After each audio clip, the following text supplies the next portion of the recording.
Welcome back to the Ross Bolin podcast, presented by Bolin Media. I am Ross Bolin here with content Kade Orris for our first episode of the new year. How are you feeling, Kade? Not too shabby, Ross. Not too shabby. Yeah. That's huge. Right. No, New Year's Day wasn't all that great. It never is. No. But, I think you need to start off the new year at your lowest point so you can kind of build yourself up again. Like, know where to go but up? Yeah. Because if you start off already at a great point, Yeah. you really can't go up much more than that. So, if you're at your lowest. More room for improvement. Exactly. And that's kind of how I feel right now. It's a positive outlook. Yeah. I can appreciate that. 2024, let's go. New year, new us. What did you do to ring in the new year? What was your New Year's Eve like? Not great also. Okay. Fucking wonderful. Yeah. I went to a bar called Speakeasy with some friends. Speakeasy, pretty famous Austin bar. Yeah. Oh, is it really? Yeah, it's pretty well known, I think. Okay. I had no idea about that. But yeah, it was interesting. They had 4 parties at this one bar. How is that even in different rooms? They have 4 floors. Okay. So, why waste all that time going to 4 shitty different places when you can be in one place that has 4 shitty different parties. Yeah, okay, exactly. that's good. Efficient. Yeah. It's efficient is right? what it is. And it costs $125 per person. Per floor? No, just per person. Are you allowed to go to every floor? Yeah, so it's kind of weird how they have it set up. So the first floor was just like the regular ass bar with live music. Okay. Second floor was, I believe they described it as a cabaret. And you had to pay more to go to that one because it had an open bar there. But you couldn't go to the top floor for some reason. I don't know why that Private party, maybe? Yeah. So it was more like a private event, but I think you could go the third and first, but not the top floor. Weird.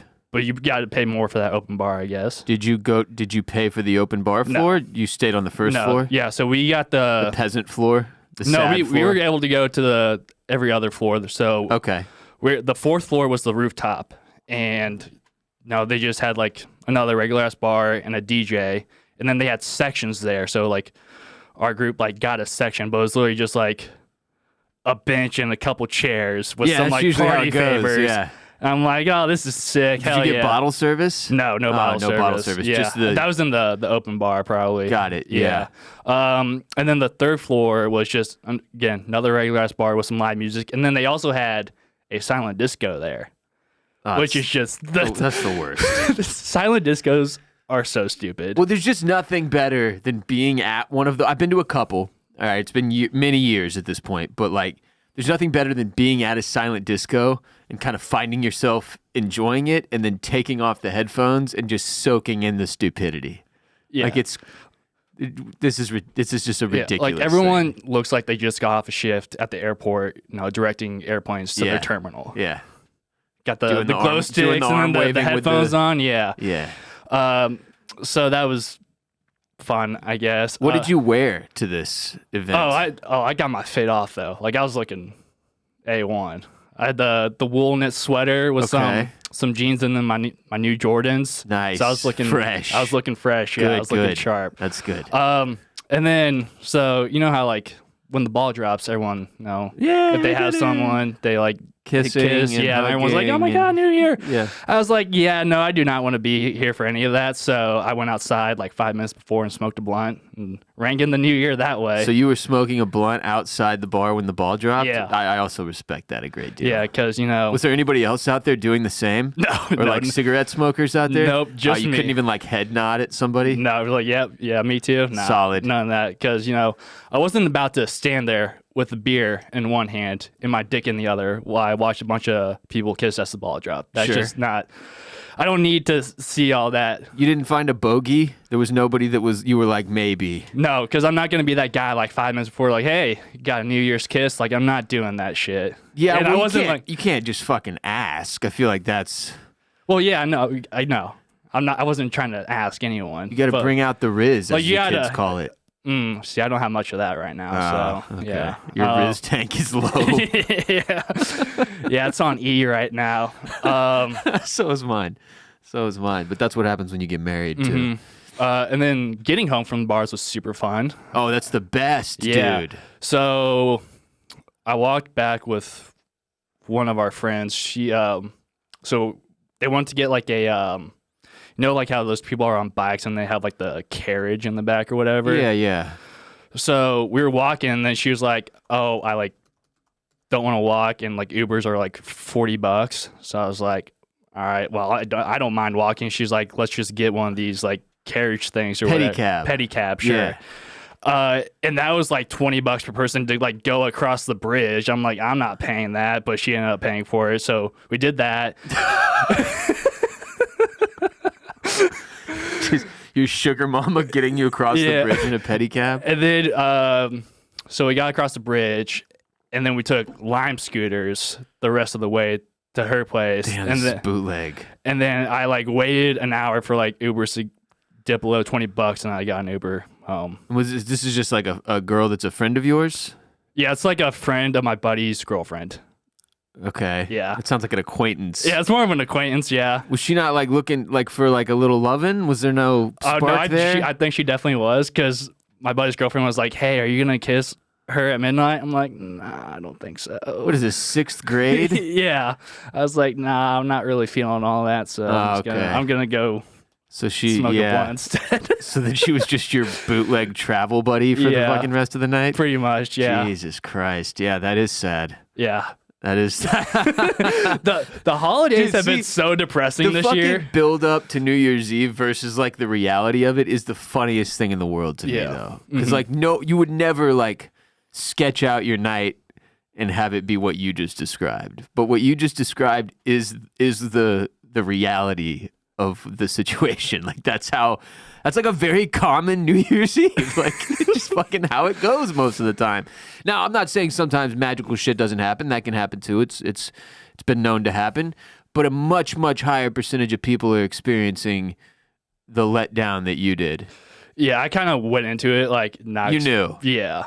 Which honestly, I feel like kind of ruined it for me. Like I think you kind of have to like trick yourself into like thinking you're gonna have a great time. Oh, for sure. It's all about mindset. Because like I went into this knowing like, oh, this is gonna suck. Like I'm not gonna have fun at all. Yeah, that's a terrible losing attitude, kid. No wonder. My God.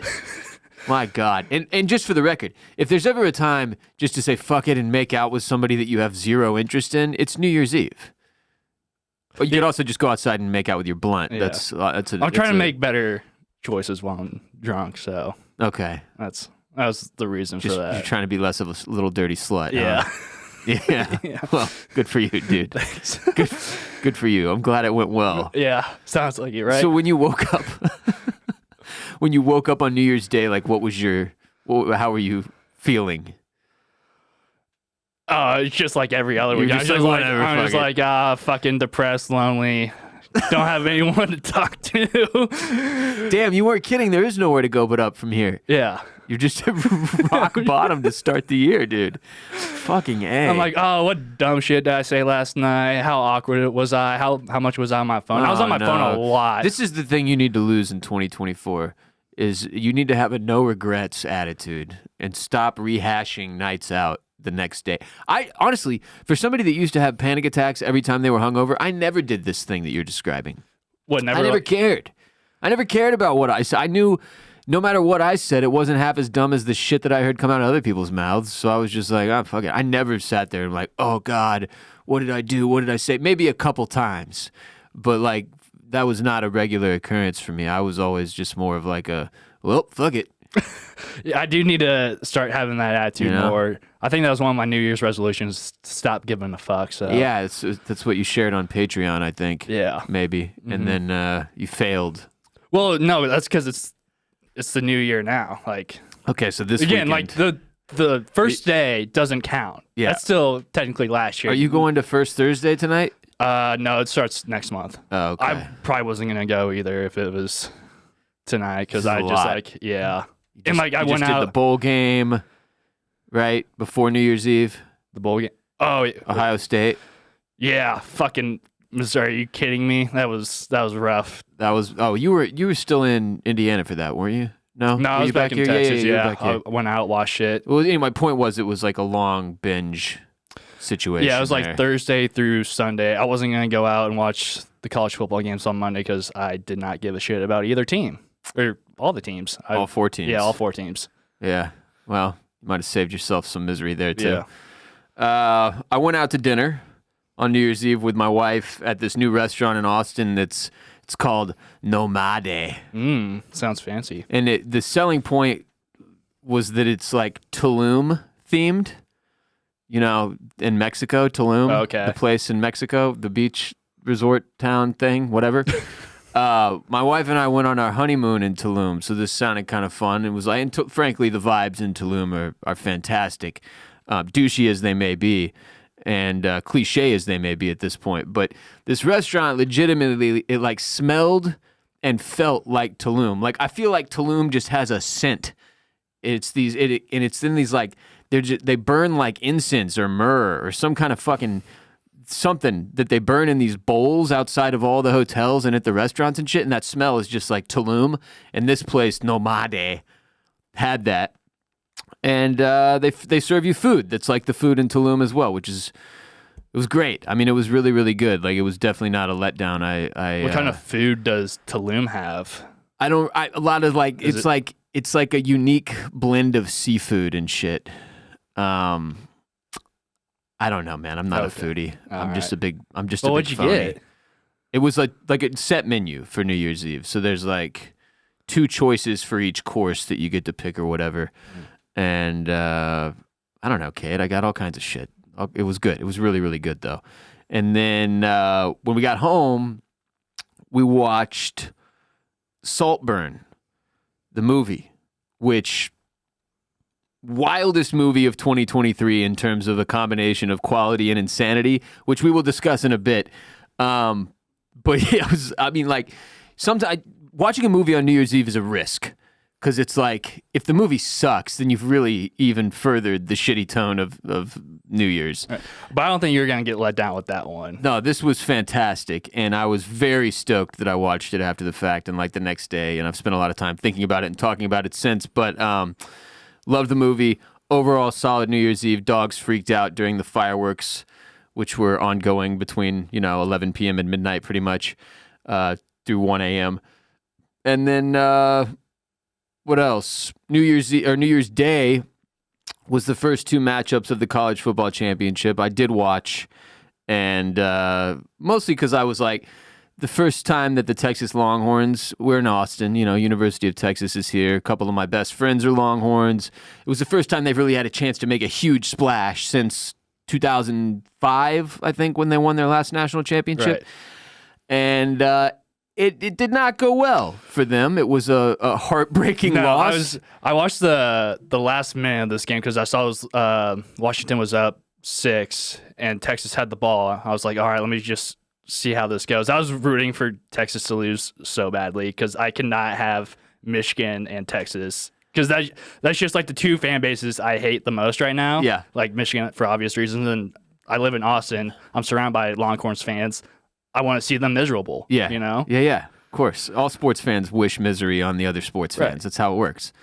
And Ted Cruz, Senator Ted Cruz of RBP fame, was in attendance for that crushing loss for yet another Texas sports team, this time the Texas Longhorns in the college football playoff against the Washington Huskies. And before the game was even over, the whole Ted Cruz curse thing had kicked back up on Twitter, or X, formerly known as Twitter, and on Instagram. And I got a text message from one of my buddies that was at the game with a picture of Ted Cruz in the crowd. And it was before that last-minute drive even failed for the Longhorns. But, like, this dude and this Ted Cruz curse, it's getting worse and worse by the season. Like, Astros this year didn't go well. Ted Cruz was there. He caught the blame. He very, like, we used to joke about this, me and Jared, a few years ago, about like the Ted Cruz curse and how he's a big faker with his sports teams. He just goes to whichever Texas team is currently, succeeding and contending for a championship, wears their gear and like tries to get more voters. Like, look at me, I'm Ted Cruz, I support your teams. And he's just a big fat fucking phony. And now people are once again irate about this dude. Like, here's a bunch of headlines from around the internet since Ted Cruz attended the Texas Longhorns game that they lost. From Newsweek, Ted Cruz faces calls to be banned from all Texas sports games From Yahoo, cursed Ted Cruz blamed as yet another sports appearance goes badly wrong. And from The Independent, the Ted Cruz curse is blamed for yet another sports team loss. And then there was like this one person on Twitter, @PropJoe, says, need to start a class action lawsuit to anyone who has been victimized by Ted Cruz showing up to their sporting event wearing their colors and contributing to a loss. And of course, Ted Cruz loves shit like this, so he's online, arguing against it, giving examples of games he was at where the team he was rooting for won, which are few and far between compared to the amount he's been at where they lost. And no, I'm 1,000% on board with this. Unfortunately, he is a fan of most of the teams that I'm a fan of. Like, he's a Rockets guy, pretend one, but still he goes to Rockets games. He's an Astros guy. And I don't think fucks with the Texans. I don't think I've ever seen. See, this is the thing. Texans have never been good. Texans have never competed for a championship. Texans haven't made the playoffs in many, many years. But I bet Ted Cruz if we beat the Colts this weekend and we make the playoffs, I guarantee you Ted Cruz shows up to that fucking game wearing Texans gear and we will get mopped. And then I'm hammering the other team's money. Team. Yeah. Oh, yeah. That's the easy one right there. What do you think is worse, the Drake curse or the Ted Cruz curse? The Drake curse is still probably worse. I feel like his record is just so bad. And it's more public because he posts like Drake's curse, he doesn't even have to be there.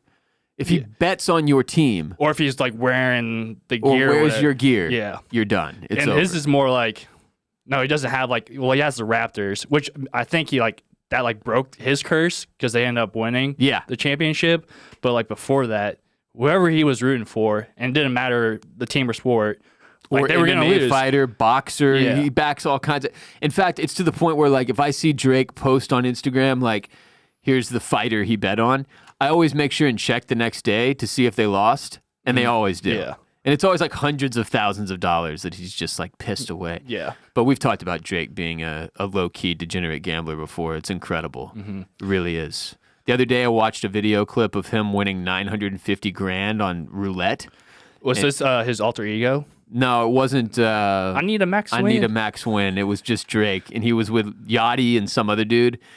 And Drake's response to winning $950,000 on one spin was like, all right, that's solid. Like, we needed that. And Yachty was like, what do you mean, bro? It's $950,000.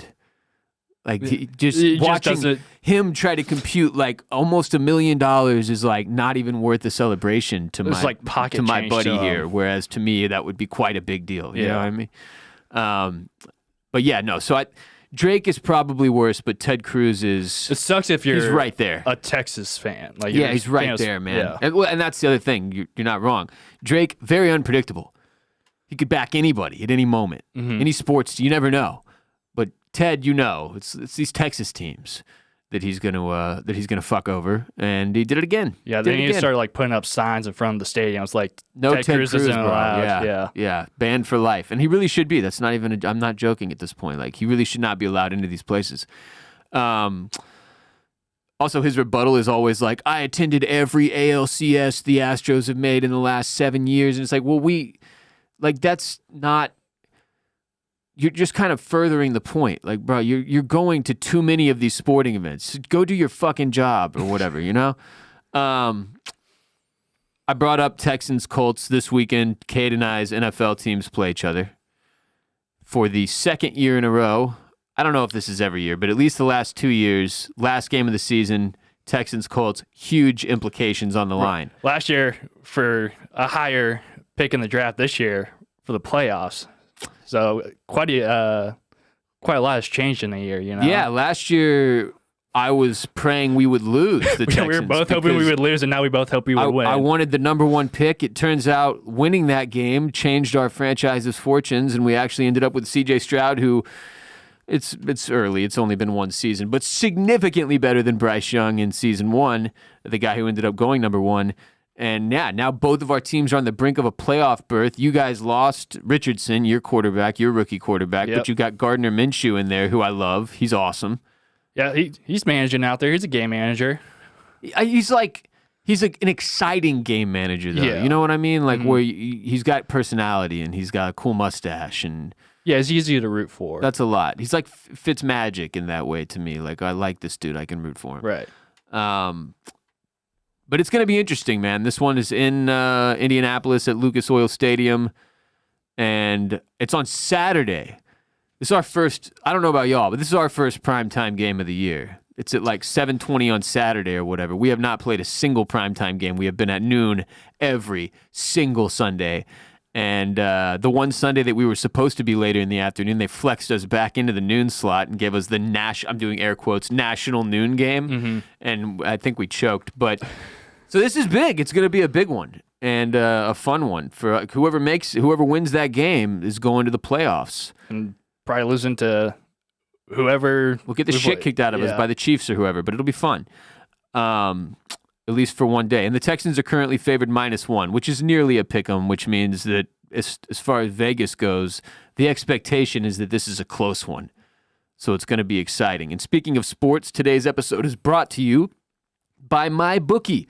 Gear up, sports fans. The national championship and the NFL playoffs are here, and it's time to get in on the action with MyBookie. Don't just watch. Score big with exclusive boosted odds and huge prize contests that'll have you feeling the Super Bowl fever before it even hits. Whether you're a seasoned pro or ready to roll for the first time, MyBookie is your ticket to turning your sports knowledge into cold, hard cash. MyBookie has the largest online lineup of odds, contests, and Vegas-style casino games, making it your ultimate destination for all types of fun 24/7 right at your fingertips. If you've been waiting for the right time to get in on the action, the wait is over. Make your winning move today. Sign up at MyBookie. Use promo code ROSS to claim your deposit bonus up to $1,000. That's right, code ROSS for an opportunity to boost your betting power. Experience the thrill of sports betting right from the comfort of your home, because with MyBookie, you can bet anything, anytime, anywhere.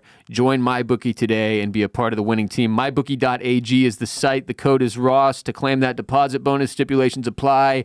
Enjoy, and as always, bet safely.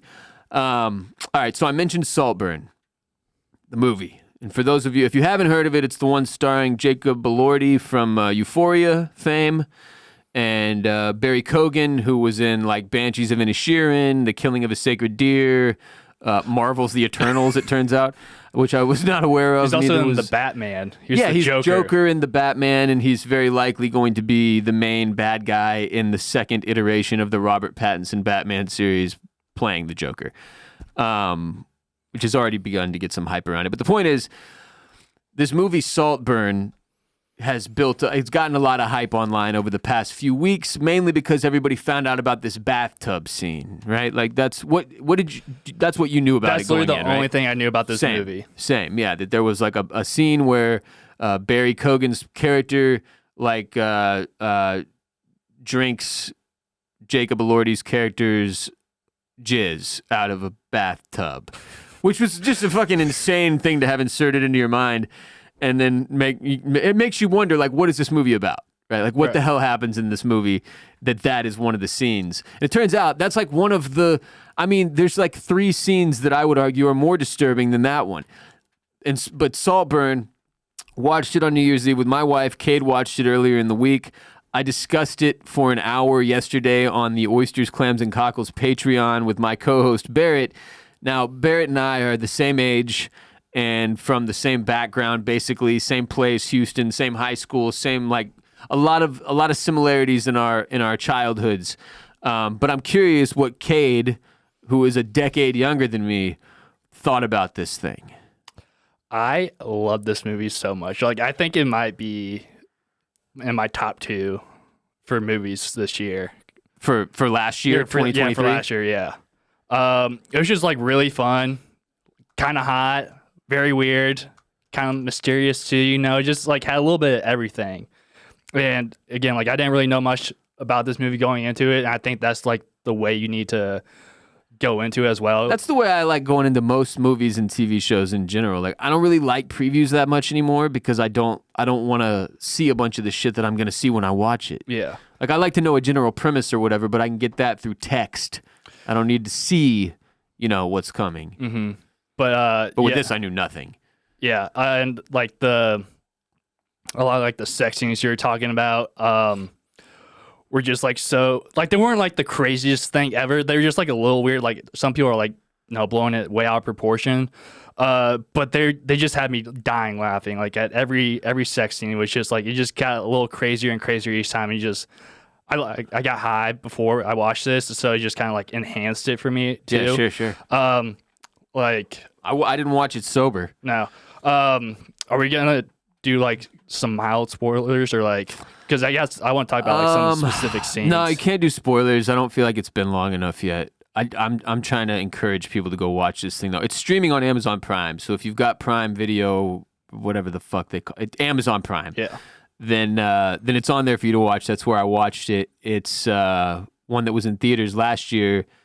It's gonna get nominated for a bunch of shit, I guarantee that. And it's the second directorial project from the woman who made Promising Young Woman in 2020. Do you remember that movie? No, I haven't heard of that. Solid, very good. Also had, pretty hard to watch, difficult to watch moments in a good way. I don't mean that in a bad way. I mean in a good way, but great movie. Anyway, she's like 2 for 2 now in my eyes because this thing was fucking ridiculous. And when you say it was a lot of fun, that is the way I would describe it. It's like nonstop chaos, vibes, fun, and insanity. Like so much insanity that the main character is a goddamn lunatic. That's one spoiler I will give you. The character Barry Keoghan plays, who I think is like my favorite actor now. Like this dude is so good in everything he's in. And I loved Banshees of Inisherin. The trio that made that project also made one of my other favorite movies from the past, In Bruges. So Banshees of Inisherin was a big deal to me to see those dudes come together, the two main actors and then the director of that one.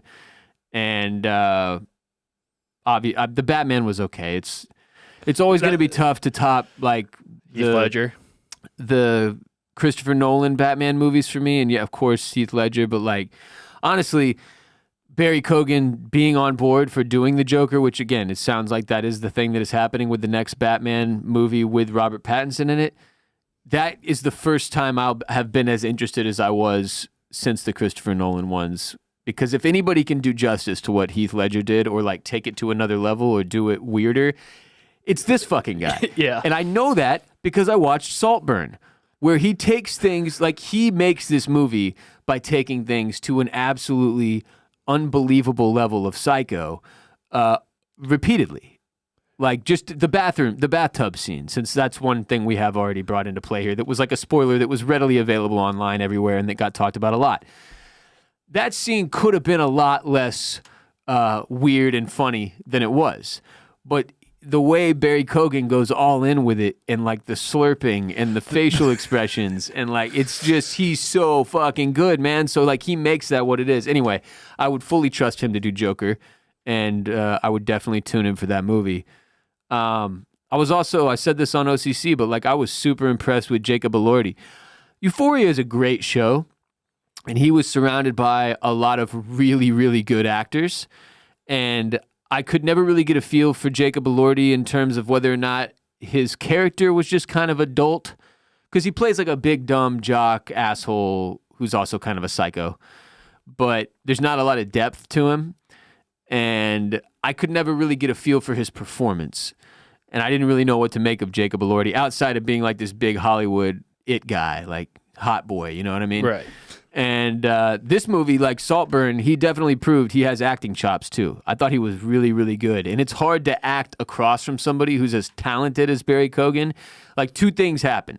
You either get crushed under the weight of their talent or their talent elevates you. Like, like the Michael Jordan thing, like he made everybody around him better, like that kind of deal. And I think the latter happened here because he was also phenomenal. It's just a great movie, man, from storyline to the acting to the ridiculous talking, water cooler moments, I would call them in some form. I don't know what water cooler would allow you to talk about the shit that happens in this movie, but some places of work are different than others. The soundtrack as well. A lot Great of music. 2000s hits, Yeah, it's based in the early 2000s, which was when I was in high school going into college, and that made it very fun as well because it's just like a nostalgia bomb. Right. They're wearing like Live Strong bands and shit. Like, Elordi's character had one on. Yeah. But it was great, man. I loved it. Mm-hmm. Any other thoughts on Saltburn? No, not really. I think we covered it because can't really get into the spoilers and all that. But yeah, that's definitely go watch it. Watch it with your parents. I think that would be a good one. Dude, don't watch it with your parents. Dude, I've been seeing TikToks like people will like they've seen the movie already and then like they'll watch it with their parents and like every Oh, they're all just like in shock at all the different scenes. It depends on your relationship with your parents, but that's a really good idea for a TikTok. Yeah. Just because I'm sure some of these parents are like, Jesus Christ, what is happening? It is out there. It is really fucking out there. I described it as like The Talented Mr. Ripley meets American Psycho. If you've seen those two. Have you ever seen Talented Mr. Ripley? No, I haven't seen either of those. All right, since you just recently watched Saltburn, you got to watch The Talented Mr. Ripley. Okay. All right, put that one on your movie list, Kade, because it's a really good one, and there are a lot of similarities between Saltburn and The Talented Mr. Ripley. Yeah. That if you liked one, you'll probably like the other. Did you mention the Sacred Deer or whatever with the killing of a sacred deer? Have you watched that? Yeah, it was okay. Okay. I mean, it wasn't like I didn't think it was great. It wasn't bad. It was weird and dark, and I thought it was good and very. Because I thought about watching that one as well, but yeah, no. At some point, I would just Talented Mr. Ripley slot at the that top in of the above list. it. Okay. Yeah. Gotcha. You also mentioned you watched something. What was the other movie you watched where you said you had a panic attack during the previews? Yeah, so on New Year's Day. No, Okay. already feeling not great. January 1st. And I've been wanting to go see this movie for a little bit now. It's The Iron Claw with Zac Efron. Yeah, the wrestling movie. And Jeremy Allen White. Three brothers, right? 4, yeah. 4 brothers, okay. Yeah, and they're like a iconic wrestling family from the 80s, maybe? So yeah, early 1980s. And I was supposed to go see it on Thursday, but I ended up like canceling it and like getting a refund for my ticket because I went out instead. And so I was like, all right, I don't have anything to do on New Year's Day. I'm going to go and watch this movie. So you went to the theater? Yeah. Okay. And I was already like kind of on edge because I knew what the film was about. It's like about like the tragedy of like, this brother like losing all of his brothers to like accidents and stuff, and like just like the tragedy that this family goes through. So I knew there was gonna be death. I knew there was gonna be like some fucked up shit in this. So I was already on edge. And then Also, you're probably hungover. And then I was also hungover and not feeling great about myself either. And so because you made out with a blunt at midnight. Yeah. And spurned some poor girl who took a fucking pedicab that she paid for across the river before hopping on a fucking Lime scooter. Yeah. Okay. Yeah. Okay. And let me just say, the trailers did not ease my anxiety whatsoever. What do you mean? The trailers before the movie? Mm-hmm. Oh, yeah, dude. So the first trailer that they showed, this was like the trailer before the trailers. Okay. And it's called ISS, the International Space Station. And so it's about these American and Russian astronauts who are working together on the space station when a nuclear war breaks out on Earth. And then both sides are told to take control of the ship. Oh, God. And then like the rest of the trailer is just like them like pretty much like murdering each other, it seems like. So that set me off. I'm like, oh fuck, I'm gonna get like so many just like fucked up trailers, and then like the movie's gonna be fucked up too. So I just started to begin to like feel You got anxious. the panic attack to set in. And I was also high for it too, which doesn't help sometimes when you're having a panic attack because you just think a lot more. Oh, it definitely doesn't help. And then Nobody's ever been like, you're having a panic attack? Here, hit this blunt. Yeah. Or like smoke this weed or take this edible. Like, that is not the time. yeah. So then the next trailer that I saw, that I was like, I couldn't even watch this one because you know how like it says like the rating and then like why it's rated that at the beginning. Yeah. So this was an A24 movie with Kristen Stewart and Ed Harris, the Man in Black from Westworld. Yeah. And it was rated R, and it was like graphic violence, disturbing images, nudity, blood. Yeah, like I was dude. like, Looks like it's called Love Lies yeah, Love Bleeding. Lies Bleeding, yeah. And yeah, Sweet. I literally could not watch this trailer because I could like feel it start to happen. I'm like, nope, I'm gonna try to distract myself. I like went on my phone, was like just like doom scrolling. I was just like, oh, if I can think about anything else right now. Oh, God. Didn't help. And then the last trailer, another A24 movie, Oh, God. was Civil War. Have you seen the trailer for this one? Oh, yeah, dude. So yeah, if you don't know about this one, it's about a civil war that breaks out between California and Texas versus the rest of the world. Not sure how those two states got together. Versus the rest of the country. Yeah. The rest of the country, yeah. And again, it's an A24 movie, so it's going to be dark. It's going to be disturbing. Well, yeah, but frankly, if there are any subjects that could potentially induce a panic attack in somebody, especially on the 1st of January of a brand new year, it would be nuclear war occurring that causes the International Space Station to be fought over, and also civil war occurring within the United States. Of course, 2024 is an election year, and that's probably the highest level of fear that everybody has around it, right? It's like that everything fucking collapses. And yeah, I've seen the preview for 2024, or for Civil War coming out in this year, and I was like, oh my God, this is not something I'm going to partake in. So, like, as soon as the movie started, it was like I just had the full-on, like, blown panic attack. Like, I, like... Did you stay in your seat, or did you bail? I, like, leaned back in my recliner, like, as far as I could, and, like, I was, like, moving around so much because I just, like... Couldn't stay still. Yeah. I started to get, like... Did you have people on either side of you? I had people to the right of me, so I was like, oh my God, I feel so... Like, they were probably like, what the fuck is this guy doing right now? Dude's tweaking. Yeah. And, like, I was just, like, closing my eyes, like, just, like, trying to calm myself down, and, like, the first scene of the Iron Claw is, like, kind of intense, too. It's not, like, gross or anything, but, like, it was just, like, it came in hot. So I was just like, oh, fuck, I don't need this right now. Oh, no. And I was like, do I just, like, get up and leave? But, like, when I've tried to, like go somewhere when I have a panic attack, like, I just, like, lose all my vision. And, like, I'm, like, not going to be in a dark-ass theater. Well, I guess, like... Trying to make your way out of there, like, fall down the stairs. Yeah, and I was, like, in the very back, too. Oh, yeah. So I was just like, all right, I'm just going to tough it out. And I was cool after, like, 5 minutes, but, like... It was Took not some time. It was not fun. Dude, I'm telling you, the previews before the movie you're going to see are sneaky dangerous. Because, like, when I went to the IMAX last year to go see the new Mission Impossible movie, because we were covering it on OCC, I took an edible before. We got there, I was fine. Sat down, I'm fine. I've got my popcorn, my drink, and all that. Then the previews start rolling. And it was back to back to back, like similarly to yours, but not as dark. It was more like mine. It was like Napoleon, like big war movie, right? Where I was just like, Jesus. And in the IMAX, everything is significantly worse. It's like everything's loud. Yeah, it's so overstimulating, dude. And by the end of the previews, I was the same boat. Like I was having a fucking panic attack to the point that I was like, well, I can't. The movie started, Mission Impossible, and of course, you know that thing came in hot. And it's, by the way, it's a terrible movie, but like, it is an incredible feat in that I don't think there's ever more than a 2-minute break without an insane 20-minute action sequence occurring. So it's just like, if you were anxious in a movie theater, maybe the worst movie you could possibly watch would be Mission Impossible, whatever the fuck it was, Part 1. And I made it through the first couple of minutes, forcing myself to stare at the screen before I was like, okay, I can't do this. And I had to just like look at my feet for a while.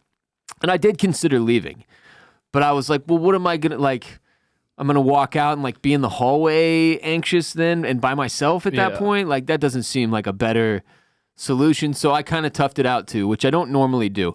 But I'll say it's the danger of getting high and going to the movies, man. It's almost like if you're going to get high and go to the movies, just first of all, pick a movie that's solid for that. Like, Barbie. Yeah. And then don't go in until the previews are over. But I want to see what's like coming out. Yeah, but you watch that shit at home later, man. It's just like the risk of getting bombarded by like back to back to back anxiety-inducing previews is not worth it. It's just not worth it. And I've had that experience before. That was a full-blown anxiety attack in the Mission Impossible IMAX situation, which, I recovered from it or whatever, but like, not really. My brain was still a mess the rest of the movie because the whole movie was nonstop action sequences. So I've been there. And I no longer trust previews. I think it was the first time that's happened to me where I was like, the previews set me off, and then I couldn't really enjoy the movie I was there to watch because the previews fucked me. So I don't trust them anymore. No, I'm in the same boat. I don't think I can go see the previews anymore. But do go see the Iron Claw. It's really good and very depressing. So I hope you like that. What a great New Year's Day you went through there. I also watched over the break the new Dave Chappelle special. And look, anybody who knows my relationship with stand-up comedy is aware that Dave Chappelle is like definitely one of my idols in terms of what he's been able to do with his career and in comedy specifically. And then he took this weird turn when he started dropping these Netflix specials a few years ago, where it seemed like he was only going to talk about one thing, like trans people. Like he just kept going in on the same subject, and he became like this controversial like dude in Joe Rogan's circle that I was just like, I don't really know what he's doing. It's not really for me. So I kind of just like stepped away from Dave for a while. And I heard he dropped this new special, Dreamer, and I saw like the promo he did with Morgan Freeman. With Morgan Freeman. I almost said Denzel Washington, racist. But the point is, I was like, you know what? I want to see, because I started seeing the same negative reviews coming out about Dreamer, this newest one, saying like Dave Chappelle is once again like punching down and attacking trans people and the disabled, and I was like, okay, what the fuck? There's no way he's still talking about the same shit. So I went and I watched it, and he was talking about the same shit. Now I'll say this: there was a little more. It seemed like meaning behind some of his jokes that were aimed at, like, he starts off with this long-winded story about getting to meet Jim Carrey. And I'm not going to spoil it, but just suffice it to say he ties that back to the punchline is a trans joke. And you're like, oh my God, this is the opening of the thing. You're just like, oh my God, he's still... And he's like, no, I'm not going to do any more jokes about trans people. Just 3 or 4. Just 3 or 4. But I'm going to, this today I've got all new material. You're never going to guess what it's aimed at. It's disabled people. And that kind of like takes some of the bite off the trans joke, because the thing that nobody wants to see is like their favorite comic seemingly picking on a marginalized group of people. Like, that's not fun. That's fucking weird and uncomfortable and seemingly unnecessary.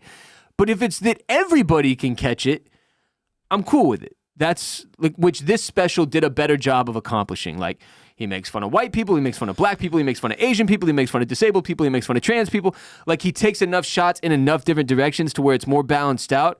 But overall, my read on Chappelle, where he's at now as a comic and sort of this like twilight of his career, is the same as it was after the last 3 specials. He's not the same dude without his writing partner Neil Brennan, the dude he wrote and did Chappelle Show with. And I think Dave is a masterful storyteller. I think his stage presence is a lot of what has given him the success and makes him as entertaining as he is. But I think whatever Neil Brennan was bringing to the table in terms of writing and crafting jokes, without that, Dave is not nearly as good as he once was. I also don't think he's trying to be as good as he once was. It seems like he just kind of knows, like, he achieved legendary status. He's in a place that very few comics ever get to in terms of their respect and fan base size. And now he can just kind of do whatever he wants. So it's more of like, at least with the last few specials, it was like he was just getting on stage and kind of making shit up as he went. This one's a little more organized. It definitely seemed like he had it planned out and put together and had practiced it. And it was more enjoyable to me as a Dave Chappelle fan than the last 3 on Netflix, which just made me kind of sick to my stomach. Like, watch, it's like, this happens with so many fucking people. Like with Kanye West, like watching like one of your heroes crash and burn is just awful. It's a terrible feeling. You're like, God damn it, I've supported this dude and loved his music and his art for years and years and years, and now he's turning into this piece of shit that I can no longer stand by. And that has started to sort of happen with Chappelle for me, because I was just like, look, I understand some of the point. Comedy, anybody can get it. And like, you should be able to make jokes about anybody. I genuinely believe that. Like, I think that's an important part of comedy, that comics are allowed to do whatever it is they want. But the flip side of that is, as a comic, you have to take the consequences of what you say too. Like, you can make fun of anybody, but if it's not funny, you have failed. And if it's offensive and not funny, That's bad. That's not good. That's bad. And some of Dave's shit was like that. And as somebody who, I mean, it's also, you don't want to put your audience in a position where like, I'm not trans. I don't know any trans people. So you start making trans jokes back to back to back for 20 fucking minutes. And suddenly I'm in a really weird spot. Because I'm laughing at somebody or choosing not to laugh at somebody that I don't even know what the fuck, how it's making them feel. Like if you could poll the trans community, like, how do y'all feel about these Dave Chappelle jokes? And then serve up those results to the rest of us so we know whether or not it's okay, then maybe it would be a different story. But that's not the world we live in. That's not how anything fucking works. So instead, I'm having to sit there and decide, like, wait a minute, is this offending people? Is this deeply upsetting to the people he's aiming this at? Because, like, in that case, then it is strange because it is a marginalized group that you're just choosing to pick on. And without the ability to determine that myself, I just fucking walked away. I was just like, I can't. This is too fucking weird. And also just like, it's not something I'm personally focused on. I'm not spending a whole bunch of my time wondering or thinking about trans people or like whether or not it's okay for trans people to exist and like the shit that whatever Dave, something with him fixated on this shit.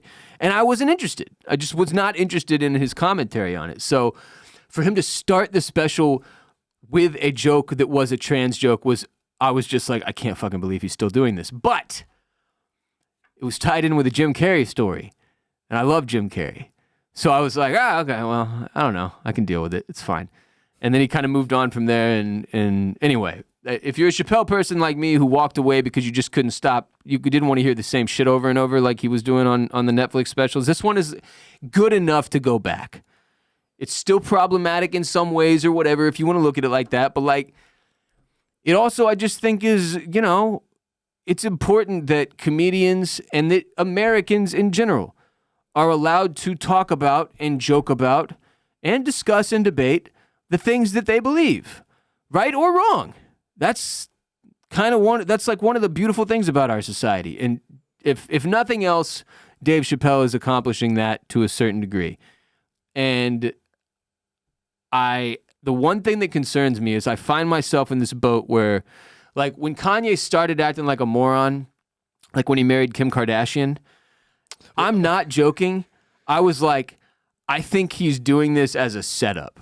Like, I thought it was like he was gonna get into the Kardashian crew and then like destroy them from the inside out or something like that. Like, I was like, this can't be real. No, they ended up like destroying him. Yeah, no. So I was like, I was delusioned into thinking like this cannot be real. This cannot be a real thing that is happening. And I still have a sort of like, I was like, there's got to be a point.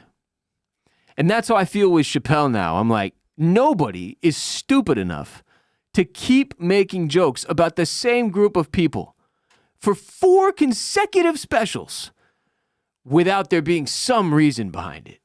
You know what I'm saying? Like, that's my train of thought as a fan. I'm like, surely he has a point, which is scary because the last time I thought that was with Kanye. And that was the beginning of like a 10-year slide into despicable behavior that nobody could possibly sign off on. So that concerns me a little bit. But overall, it was a step in the right direction, I would say, for Chappelle. But there were still fucking weird moments. Did you watch it? Yeah, I watched it twice because I thought we were going to talk about it yesterday, so I turned it on before you got here. Like, I enjoyed it. Again, it's not like his best work or whatever. Definitely but, not. It's in the place where some of his best work takes place, though. It's back in D.C. where he did Killing 'Em Softly. That was his first one? Yeah, his first big one. Yeah. And that one is like an all-time classic. This was not. Yeah, but again, I think I just like hearing him tell his stories. Like I always feel like super engaged with like how he talks and know where he like takes his stories and like how he flips it. Like he makes a lot of jokes about his wife and stuff, but like he's able to flip it on himself and like kind of be the butt of a joke. Yeah. So I appreciated that. And then like he talks about his when he got attacked and like how it was like kind of similar with him and Chris Rock. The Chris Rock comparisons. Yeah. But yeah, it was cool. I mean, like I'm not as big of a fan of him as you are, so I didn't grow up watching him and all that, so it's kind of like tough to say how I really feel about him, but especially with like getting to know him now, like just like kind of through the Netflix specials. Yeah. Like I never really got to see him like In his prime? Yeah. Well, shit is weird now. Yeah. Dude, like, just as an example, the tone of the intro is like the most dramatic possible. It's like you're watching, it's like black and white, and there's like music, and you're watching him like go to the stage or whatever, and it's like so fucking serious. Why? It's a comedy special. Like, then he gets up there and makes a Jim Carrey trans joke, and you're just like, wait, what was that intro about? Like, it's like an intro I would expect for somebody like, I'm about to watch like a Barack Obama speech or some shit. Like, it makes no fucking sense tone-wise. And then same thing with the exit. It's like, it's just sort of self-righteous in a way. Like, the credits, it's like him with all of the most famous people on earth. Yeah. In the special, he basically tried to, there was like a bit he does where he's like, and sometimes I feel regular. He's trying to make it like, like identify with regular non-famous people. Like I'm in someone else's dream. Yeah, that whole thing. Which is, I thought it was a cool point, although I was just kind of like, man, you're coming off as somebody who's been famous for so long that you don't even really realize what you're saying anymore. And then when the credits start rolling, it's him with the most famous people, every single famous person you can think of meeting Dave Chappelle. Lil Nas X is in there, right? Like every single fucking, it's crazy. And anyway, so I don't really know what to make of like what the fuck he thinks at this point. Like I'm just like, I don't really know if you know what you think at this point, Dave. So it's still a weird place, but yeah, overall, better product, still a little shaky, still a little strange, and this is coming from somebody who's a fan. I'm not a critic. Look, like I've said before, certain people, they have a certain level of success. They put enough into culture and the culture and art that they kind of gain the right to do whatever the fuck they want. And I would say Chappelle is one of those people. And but as a fan, like watching his shit, I have thoughts on it, and there they are. I just shared them. Saying new year, new me is a ridiculous cliche at this point because, of course, you're still you, not a new you. And not all of us need to completely reinvent ourselves every time the calendar changes. So don't worry about reinventing yourself in this new year. Just rehydrate yourself with Liquid IV. With 3 times the electrolytes of the leading sports drink plus 8 vitamins and nutrients for everyday wellness, Liquid IV hydrates 2 times faster than water alone, all in a single sugar-free stick. So now you can feel like a hydrated new you, ready to take on 2024. We have a massive supply of Liquid IV here at Bolin Media's office, which makes us perhaps the most hydrated media company in the entire world. And Liquid IV has been one of our longest running sponsors, supporting your favorite Bolin Media shows for years now. We love Liquid IV. It's delicious, it's effective, and it's hydrating. What more can you ask for? 1 stick of Liquid IV and 16 ounces of water hydrates better than water alone, with 3 times the electrolytes of the leading sports drink. No artificial sweeteners and 0 sugar, with 8 vitamins and nutrients for everyday wellness. Non-GMO, free from gluten, dairy, and soy. They replace the sugar with a proprietary amino acid allulose blend. Allulose is a naturally occurring sweetener with the same sweet taste and texture that one can expect from table sugar. Rehydrate yourself for the new year. Grab your Liquid IV Hydration Multiplier sugar-free in bulk nationwide at Costco, or get 20% off your first order when you go to liquidiv.com and use code ROSS at checkout. That's 20% off your first order when you shop Better Hydration today using promo code ROSS at liquidiv.com. I've got some insane headlines of the day to get us in the 2024 spirit. First one, a Florida woman is suing the Hershey Company for $5 billion in a complaint that alleges the company falsely represented some of its Reese's peanut butter products. Now, this interests me not only because I love crazy Florida stories, but also I'm a huge Reese's peanut butter cup guy. And one of the things my wife put in my stocking this Christmas was one of the 3-pack, like extra large ones, you know? It's like the big boys. Yeah. And the other night when I was feeling a little spacey, I ate the whole thing. And then I shit horribly for like 3 straight days. I think it was the most candy I've had in one sitting in a while. And my stomach was just like, fuck you, dude. So my dumps were destroyed, and so I have personal beef with Reese's at this moment. Anyway, here's the story from ABC. A Tampa Bay area woman is suing the Hershey Company for $5 billion in a class action complaint that alleges the company falsely represented some of its Reese's peanut butter products. The complaint was filed Thursday in Florida's Middle District Court, and according to court documents, the woman filed the complaint, quote, on behalf of herself and all other similarly situated individuals who purchased a Reese's peanut butter product based on false and deceptive advertising. Now, you're probably wondering, what false and deceptive advertising is she referring to? We're going to get to that. Just wait. It says the suit alleges Hershey's violated Florida's Deceptive and Unfair Trade Practices Act. The suit concerns specific Reese's peanut butter holiday-themed treats, including the following: Reese's Peanut Butter Pumpkins, Reese's White Pumpkins, Reese's Pieces Pumpkins, Reese's Peanut Butter Ghost, Reese's White Ghost, Reese's Peanut Butter Bats, Reese's Peanut Butter Footballs, Reese's Peanut Butter Shapes, Assortment, Snowmen, Stockings, and Bells. It says, for example, Reese's Peanut Butter Pumpkins, in pictures provided in the lawsuit, the packaging clearly shows a jack-o'-lantern face carved on the candy. However, the actual candy inside doesn't have the jack-o'-lantern and is only vaguely in the shape of a pumpkin.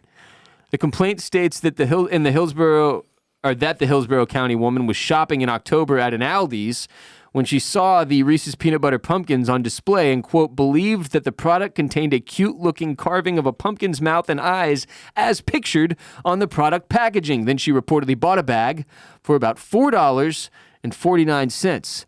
When she got home to unwrap her Reese's treat, she wasn't greeted with that happy pumpkin face. The lawsuit says the woman would not have bought the Reese's Peanut Butter Pumpkins had she known it didn't have the detailed carving on the candy. So, are you grasping what happened here? She went and saw the Reese's and looked at the packaging and went, it's going to look exactly like that. And then she opened it, and for anybody who's ever had one of these holiday candies, like, it's sort of shaped like it, but it doesn't look like it does on the packaging. No, and I've seen a bunch of, like, especially with Reese's, how, like, some of their products, like, don't look as how they're described.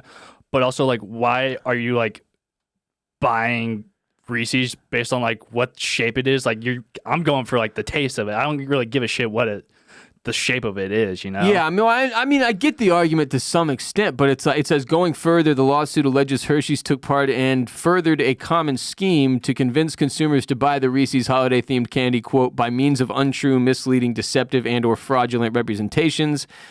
If a judge grants class action status to this lawsuit, it would apply to all consumers within the state of Florida who bought the aforementioned Reese's products. The Hershey Company has 21 days to respond to the suit, according to court documents.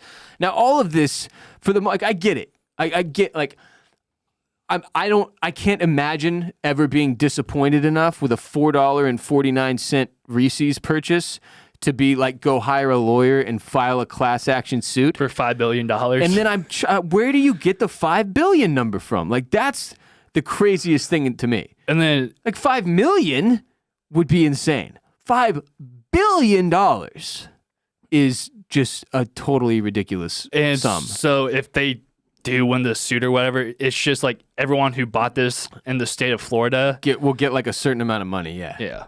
But they sell those everywhere. So yeah, but this is just Florida. And then we'll have to go make one for Texas, you know? Okay, so we should start that $5 billion lawsuit. Yeah, we get on board with this lady now, okay. You know, while the snowball is building. Right. Get some of that momentum. But fucking brutal for Reese's. Kind of feel like they're going to have to switch up, right? Maybe, or just like stop selling those. I don't think they're going to stop selling them, but I don't know what they do here. Got to make the pumpkins look like pumpkins, dude. That's what you got to do here. And you got to carve the face on them. You got to carve the face. You got to take it serious. Same with the butter ghost, the white ghost, the butter bats, the footballs, the assorted snowmen, stockings, and bells. That's just too many different fucking Reese's. Just like keep it simple. They're just going. They're out of control. Yeah, they're out of control. You got too many different product lines. It's what happens. You know, this is what happens, Reese's. You're the example for us now. Anyway, ridiculous. $5 billion. Because she took home a $4.49 bag of Reese's that didn't look the way that she thought they were supposed to. Didn't have that happy pumpkin face based on the packaging, yeah. Fucking needed that happy. She needed that smiling pumpkin real bad. Well, if it was like dude. a sad pumpkin face, like would she also have sued? Or the last line for her, dude. All right, next headline. American teen becomes first human ever to beat Tetris. Now, this is a crazy story because I had no idea that no one had ever beaten Tetris ever. I thought like people did it all the time. Never happened before. Not a single fucking time.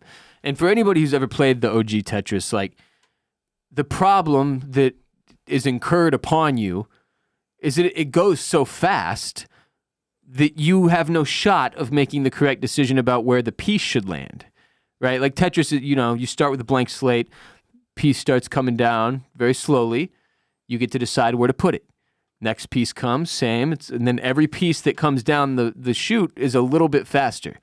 Well, if you've ever done really well on Tetris, you know that eventually it gets so fucking fast that it's literally impossible for you to decide where the next piece should go, so you eventually lose. And I guess I didn't even know there was a way to beat Tetris, which this kid just did, and here's the story from BBC. It says, for decades, it was a feat that was considered impossible. In the dying days of 2023, U.S. teenager Willis Gibson, online handle Blue Scuddy, beat the Nintendo Entertainment System version of the video game Tetris, which was first released in 1989. Now, this is a nerd. This kid is playing the OG 1989 Nintendo Entertainment System Tetris. It says the original Tetris designers thought it couldn't be done. The game is designed to play endlessly. The pieces fall faster and faster until a player is overwhelmed.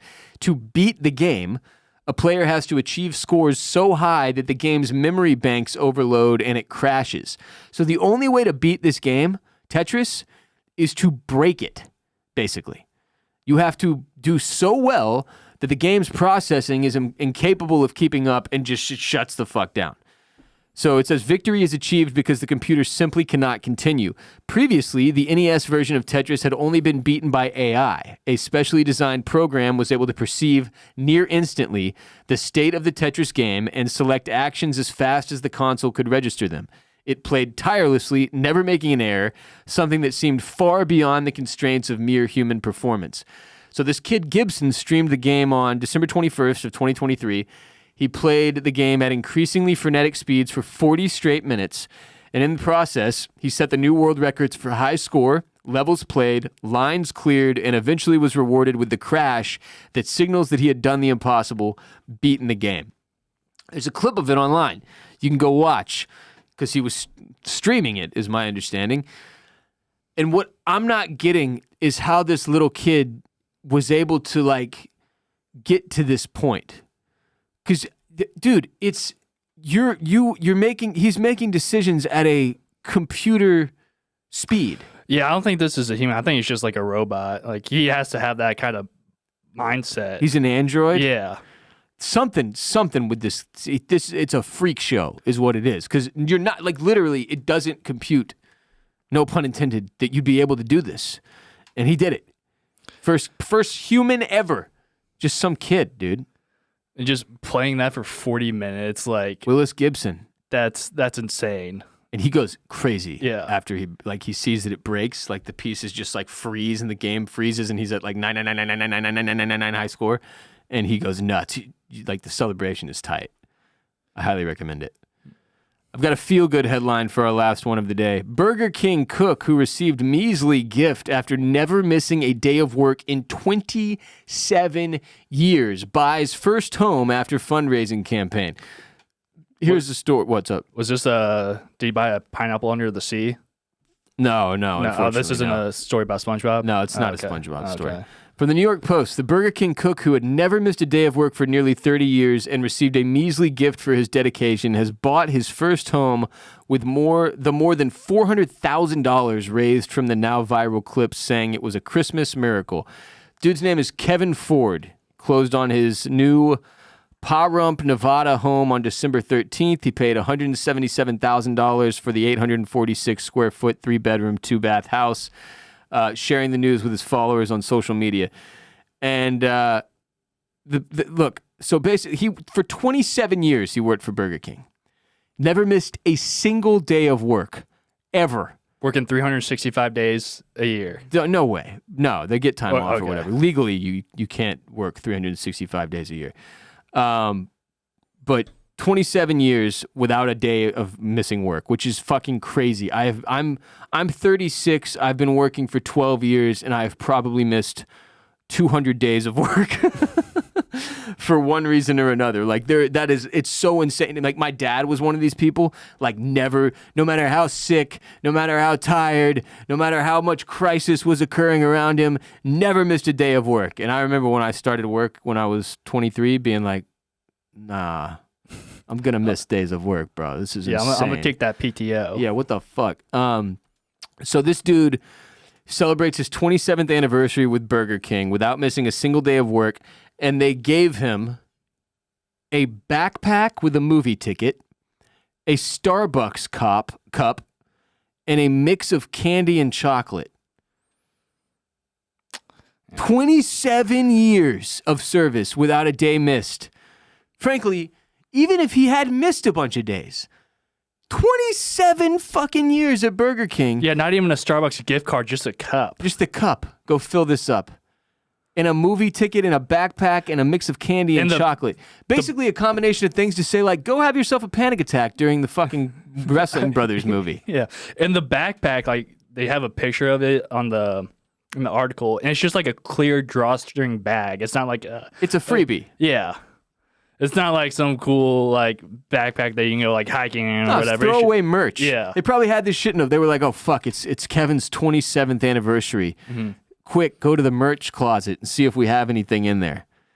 27 years? Can you imagine if you worked here for 27 years, you never missed a single day at Bowling Media, and then for your 27th anniversary, I went and just grabbed some shit out of that closet up there.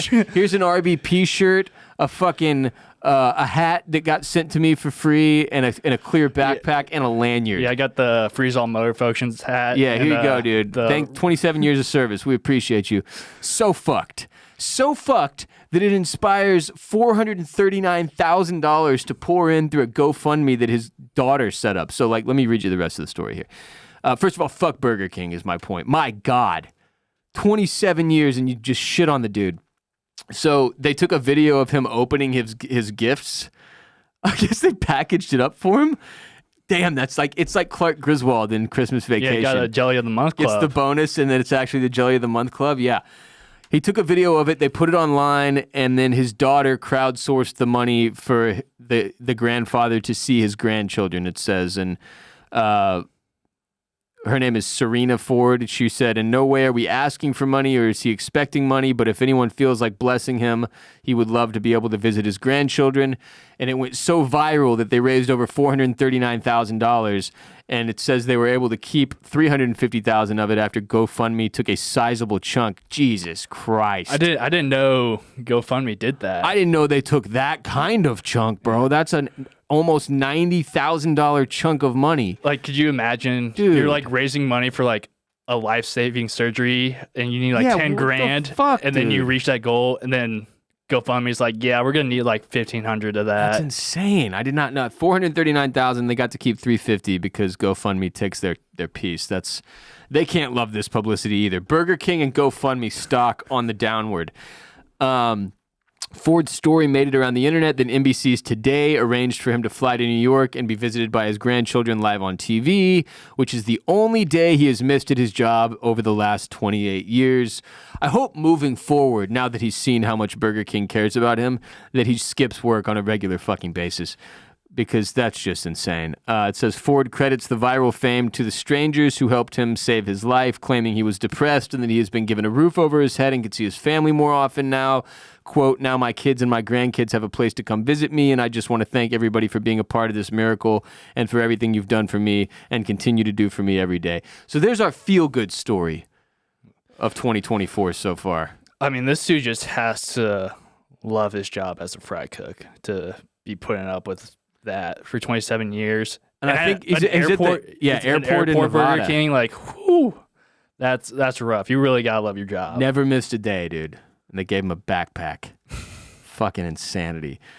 Today's episode is also brought to you by a new sponsor called Mood. If you're like me and you have trouble falling asleep and staying asleep, or relaxing in social situations, or staying calm in general, maybe dealing with soreness after workouts, Mood might interest you. So listen up. Mood is an online dispensary with a variety of products tailored to set your mood, with product lines like Energized, Creative, and Focused, to help you get in the right mood for whatever your day has in store. And for a limited time, Mood is giving the RBP gang a free THCA pre-roll and 20% off your first order. Just visit hellomood.com and use our code RBP. I am a big fan personally of Mood's Sleepy Time Delta 9 THC gummies that help me wind down at the end of the day, get to sleep and stay asleep so I can recharge and get ready for another day of podcasting and getting my ass kicked by my kids. Mood is known for their federally legal THC, and now they're adding their most potent product yet to the lineup, introducing hemp-based THCA flower, the future of legal THC. Try it along with all of Mood's other amazing offerings like Delta 8 flower gummies, vape cartridges, and more. THCA flower is Mood's latest and most potent breakthrough in the world of legal cannabis. Since THCA converts into THC when you heat it, you get access to the classic marijuana high, and Mood has offered 10 high-inducing strains, the most potent they have ever offered.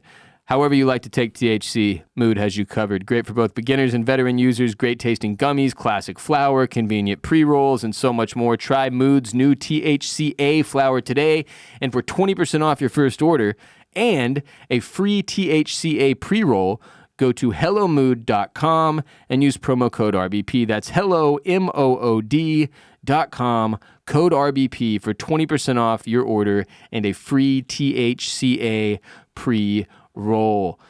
I definitely need some Mood this week, kid, because I think this might be the worst week of the calendar year.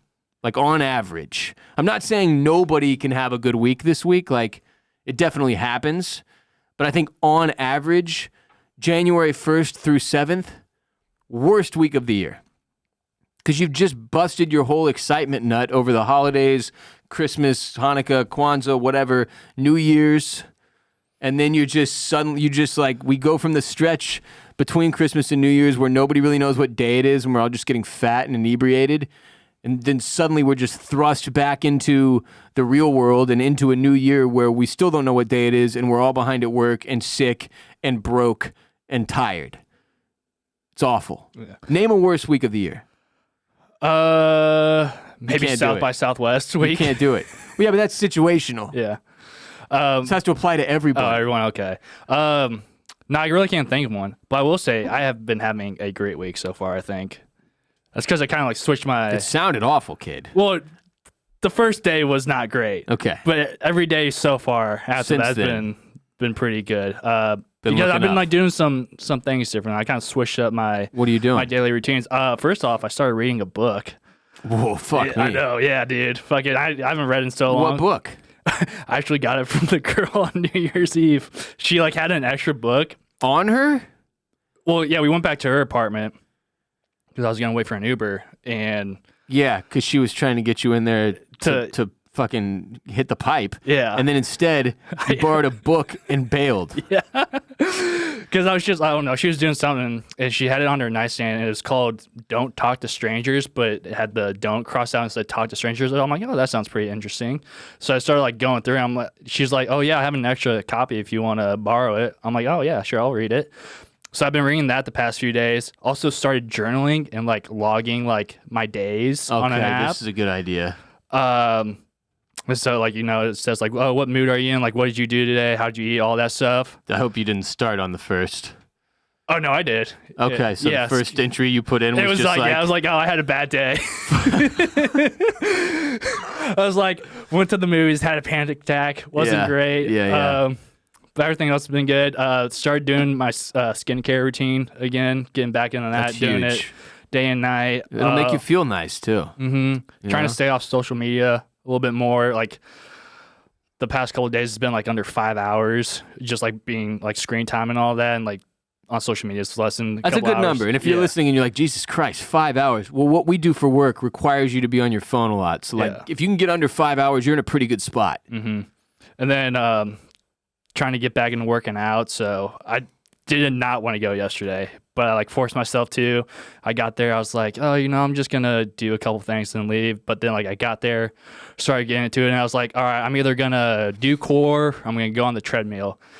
And then I ended up like doing both those things, and after I felt like even better. So just like trying to force myself to do things that I really don't want to do, but I know it's good for me, and like things have been helping out a lot, especially with this first week. Wait, so you started this book that you stole from this girl? I didn't steal it. She gave it to me. She was like, I have another one, but I might keep it. I don't know. I might not give it back. You got to give it back after. But she has another copy. Why does she have 2 copies? I don't know. See, I don't know. I don't think I asked her. Do you even know her name? Did you know? Don't say it, obviously. Yeah, no, like, I know her name. Okay. Like, I've hung out with her like a few times, but I wasn't gonna like try anything with her. It's just a weird move that both of you made there to get. She's like, well, fuck it. If he won't let me blow him, at least I'll let him borrow a book. Yeah. Strange stuff. It was strange. Oh well. Well, anyway, so that's good. That's good. I mean, it was mostly negative from you this episode, so I'm glad to hear that things have turned.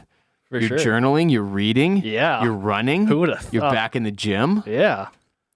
Then we'll see how this weekend goes, and it might just be back to square one. See, that's what you got to avoid. It's that when you've got the momentum, you can't let it get crushed by the temptation of alcohol and pussy, But that's what happens every time, 100%. Yeah. I just don't know what else to do on weekends because I'm just here. Read that book and fucking journal. But I can still do that and go out and all that. But the likelihood is, the effectiveness is less, I just get to mark a bad day in the journal, I can't have all good days. No, you're going to have bad days. That's a good point. That's fair. It's a good, fair point. You're going to have bad days. Some days are not as good as others. That's the way it goes. And you got to be fine with both. But I guess if you're tracking them, that's good. I guess I'm like setting it up for having a bad day. It feels like. I've never done this, the tracking thing. And my reasoning was always like, well, I have way more bad days than good days, and I don't need to be reminded of that constantly. Yeah. But that's not the case anymore. Like, I built my shit back to a place where I have way more good days than bad days now. So I feel like it would be beneficial to like see that documented. Mm-hmm. But so now maybe I'll bring myself to do this. Maybe this is the time. Because I've got like, my wife's just been buying different variations of journals and giving them to me for like 3 straight years. So I have like 7 of them. All kinds of different journals. Every version of a journal you could possibly fucking imagine, I own it, and not a single word has been written in any of them. So maybe I'll just grab one of those that looks good when I get home and start today. There you go. Maybe today's the day for me. But no, just in general, it's a shitty fucking week. It's a hard week, I think, for everybody. And, I like to say you are not alone. So if you're having a hard time right now, if you kind of got crushed by the beginning of the year, first of all, I'm with you. I feel you. I got my ass kicked this week. Bad. Real bad. And I'm trying to recover and use this weekend to recover. Not going to Colorado like I thought I was going to get to because I need this weekend to get my shit together because I cannot go into next week the way I went into this week. And which is a bummer, but sometimes you got to do what you got to do. I will say this to be positive, since you gave us some positivity. This is the best time of the year for the robe life, and I've been living that hard. Not like dick hard, but like. But it has been hard sometimes. Sometimes, okay. Sure. But the robe has been on a lot. Yeah. Because it's cold outside, baby. Do we have a year of yet? Have you thought about that at all? Oh, the year of? Yeah. What's 2024 going to be? Yeah. I know we did a really good job with Year of No Fear. We really focused on Year of No Fear. We talked about it every week. No, I don't know yet. I mean, I've gotten some suggestions. I need to mull it over. And I'll see what's what, Mm-hmm. Speaking of stuff like that, we've got a birthday shout out. We haven't had one of these in a while. It says, please wish Big Nasty a happy birthday on January 26th. Oh, shit, I'm sorry. We're doing it now. It says he got me a birthday shout out on October 20th.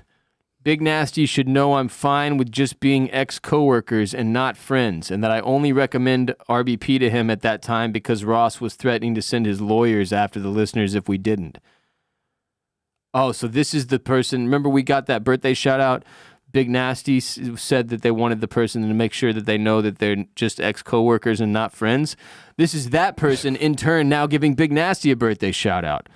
Wow, comes full circle. Everything came full circle there. That's huge. Circle of life. That will do it for today's show, but please remember to support our sponsors by hitting the links in the description of this episode using our dedicated codes. We got a new sponsor. Mood, go to hellomood.com, code RBP for 20% off your order and a free THCA pre-roll. Very important that y'all support the new sponsors, especially because that's how they become longer-term sponsors, like Liquid IV, long-term sponsor. LiquidIV.com, code Ross, 20% off your first order. And then, of course, we also had MyBookie, another long-term sponsor, code Ross, to claim your deposit bonus up to $1,000. Stipulations apply. MyBookie.ag if you're looking to get your sports book on. Yeah, means a lot for us when you support our sponsors. That's how we keep the business going. We need y'all's support this year bigly, so please, when you've got a sponsor that you're interested in, a product that you think might be for you, at the very least, hit the URL in our description below and give it a look-see. Check it out, and then use the codes and whatnot, of course, if you make a purchase so that they can track it to us and we can continue to get that sponsor's support. To check out our other shows, go to bowlinmedia.com. We've got oysters, clams, and cockles. We're starting up True Detective Season 4. The week after next. It's January 14th, I believe, is the season premiere. True Detective, great show. Season 1, one of the all-time best seasons of TV ever. Season 2, one of the all-time laughingstocks of TV ever. Season 3, solid. Season 4 reviews are coming in overwhelmingly positive so far. Barrett and I are very excited to watch and discuss True Detective Season 4 with everybody over on Oysters, Clams, and Cockles, which you can find wherever you find RBP. Jared's F1 show Formula Bones still in full swing during the F1 offseason, doing all kinds of fun stuff at Formula Bone on YouTube.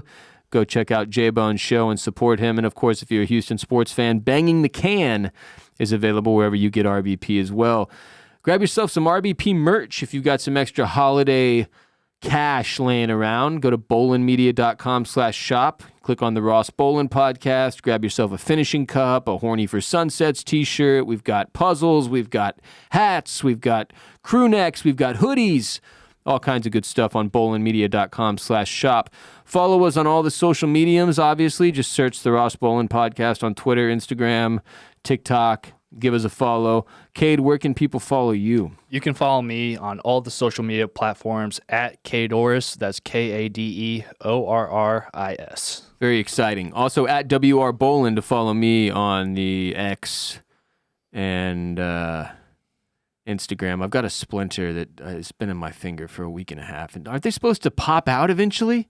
Like, doesn't your skin like force it out? This thing fucking hurts, man.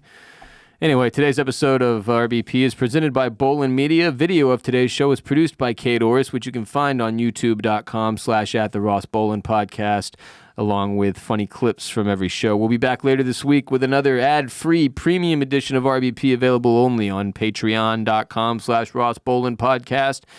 We need as many of you on Patreon this year as possible as well. Patreon.com/Ross-Bolin-podcast to support the show in exchange for Mo. Until next time, Happy New Year. We made it. We did it. We survived. And the first week of hell is almost over. We'll see you for the next one. Peace be with you and also with you.